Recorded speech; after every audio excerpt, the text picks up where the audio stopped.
Quelques jours après, je suis allé voir le médecin avec la radio et l'échographie. Il m'a dit la même chose, c'est-à-dire comme quoi au moment du choc, il y a le liquide qui s'est libéré et ça crée une inflammation. Et après, il m'a passé pareil, la crème pour la douleur, plus 2 médicaments et il m'a dit de faire l'IRM. Les gars, je suis parti faire l'IRM et voilà, là j'ai eu le résultat. Je l'ai pas encore ouvert, on va ouvrir ça ensemble. J'espère qu'il n'y a rien de grave. J'ai encore un peu mal en vrai de vrai. Quand je monte les escaliers, j'ai mal. Quand je descends, j'ai pas mal. Je peux courir à la salle, tout ça, j'ai pas mal. Mais quand je mets trop de pression, j'ai mal. Et juste avant de vous dire, les gars, quand vous allez faire une IRM dans les hôpitaux, en tout cas moi c'était dans un hôpital, allez très tôt, les gars. Moi j'ai pris le rendez-vous à 8h. Ça ouvrait à 7h30. Moi j'ai pris à 8h, les gars. Dites-vous, quand je suis arrivé à 8h, déjà, après ça dépend des hôpitaux, tu vois comment ça procède. Mais moi, en tout cas, tu prends un ticket, t'attends. Il t'appelle à l'accueil et après tu passes la carte vitale, tout ça et tout. Après il te dit c'est bon, ils te font attendre et après tu vas faire l'IRM. Après t'attends encore un peu pour payer ce qu'il y a à payer ou pas. En tout cas moi c'était payant celui-là, il y avait une partie à payer. L'IRM 107 €, un truc comme ça. Pour vous dire ça, c'est-à-dire que dites-vous, quand j'ai passé ma carte vitale, tout ça et tout, que c'était bon pour attendre, dites-vous il y avait du monde qui venait, les gars. Mon rendez-vous il était à 8h, je suis sorti de l'hôpital à 9h30. C'est un truc de ouf. Après 1h30. Alors imaginez maintenant, après il y a plein de choses qui se rajoutent, hein. Des gens avec des rendez-vous et des gens qui viennent des urgences. Voilà, il y a des gens qui sont aux urgences, ça va être vu par le médecin. Et si le médecin il dit qu'il faut faire une IRM, faut aller faire l'IRM. Du coup lui ça ajoute à la liste. Je sais pas si lui c'est plus important que certaines personnes, du coup ça va ajouter, il va aller devant d'autres personnes. Ça peut durer très longtemps. Du coup moi personnellement, les gars, si vous faites une IRM, vous cassez pas la tête, allez très tôt le matin, le rendez-vous le plus tôt. Si ça ouvre à 7h30, vous avez 7h30, allez à 7h30, comme ça vous êtes tranquille. Du coup on va voir ça ensemble, les gars. C'était juste entre parenthèses pour vous conseiller, pour pas perdre du temps et tout. Là on va voir le résultat là direct, ce qu'ils m'ont envoyé là. Je crois il y avait 2 pages et après on va voir le CD, ce qu'il y a dans le CD, je sais même pas.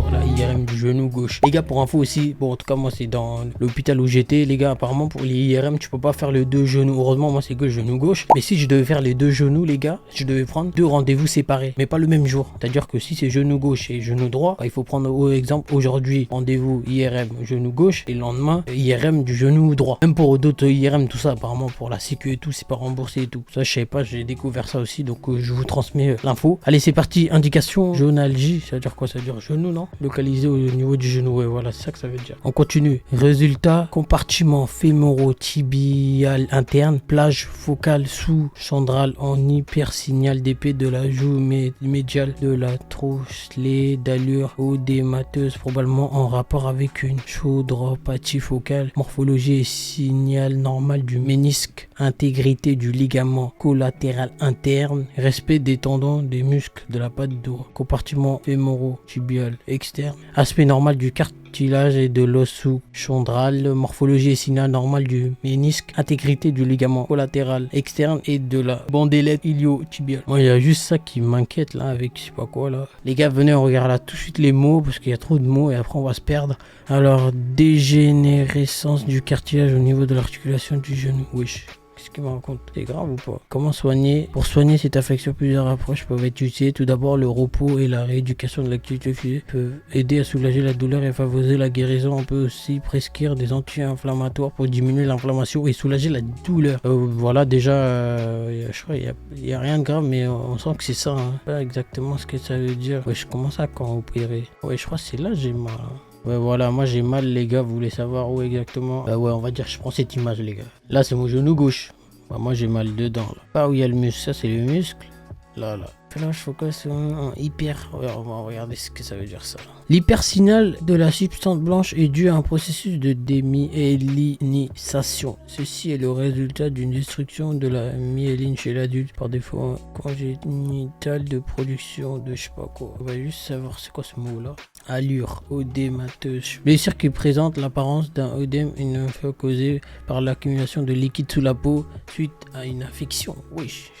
Dans l'os, je sais pas quoi. Bon, ok. Compartiment fémoro-patellaire, aspect normal du cartilage trochélin et patellaire, aspect normal du ligament patellaire et du tendon quadricipial. Pivot central, calibre, orientation et signal normal. Il y a beaucoup de trucs, c'est marqué normal. Non. Épanchement articulaire, physiologie, absence de kyste poplité. Ça, je crois, on avait déjà vu ça avec l'échographie, qu'il n'y avait pas ça. C'est quoi un qui? C'est un bénin qui se forme à l'arrière du genou. Ouais, moi j'ai pas ça à l'arrière du genou. Ouais, c'était ça. Conclusion. Probable chondropathie de la joue médiale de la trochlée avec plage odémateux de l'os sous-chondral en regard. Discuter de l'intérêt d'un arthroscanner complémentaire. Wesh, comment ça, je dois faire un truc complémentaire ou quoi là? Déjà, on va voir ce que ça veut dire ça là, arthroscanner. Qu'est-ce qu'un arthroscanner?